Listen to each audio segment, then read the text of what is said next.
ହେଇ ଶୁଣ କୁହ। ଏମିତି ଚୁପଚାପ ବସିଛ କ'ଣ ପାଇଁ?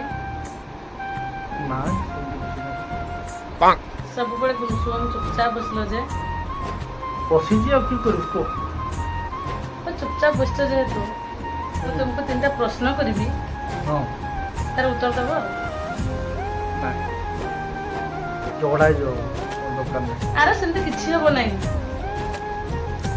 ସତ ତ? ସତ। ମୁଁ ଝଗଡ଼ା କରିବା ମୁଡ଼ରେ ତୁମକୁ କ୍ୱେଶ୍ଚନ କରିବି କି? ପଚାର। ଠିକ୍ ଠିକ୍ ଉତ୍ତର ଦେବ ହେଲା। ହଁ ହଉ ମୋ ପ୍ରଥମ ପ୍ରଶ୍ନ ହେଲା,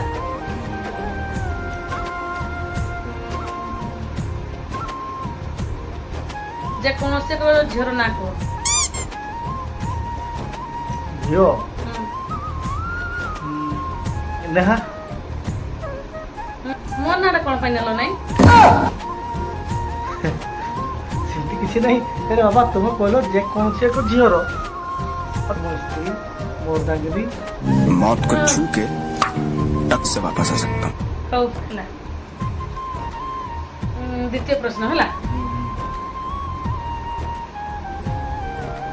ଧରାଯାଉ ଗୋଟେ ଜାଗାରେ ତମ ଫେଭରାଇଟ୍ ଜିନିଷ ଥିବ, ହଁ ଆଉ ଗୋଟେ ଜାଗାରେ ମୁଁ ଥିବି, তুমি କାହାକୁ ବାଛିବ? ଏଇଟା ଗୋଟେ କଥା। ଆରେ ସିଧା କଥା, ମୁଁ ତୁମକୁ ବାଛିବି। ତାମାନେ ମୁଁ ତୁମ ଫେଭରାଇଟ୍ ନୁହଁ? ତୁମେ ମୋ ସବୁ କିଛି, ତୁମେ ମୋ ପ୍ରିୟା।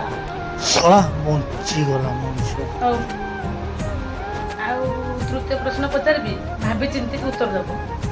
ହଁ ଭାବିକି ଟିକେ ଦେବି, କୁହ। କେବଳ ହଁ ଆଉ ନାଁରେ ହେଲା।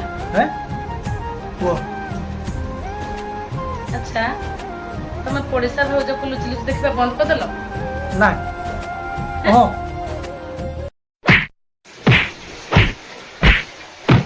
No, no, no, no.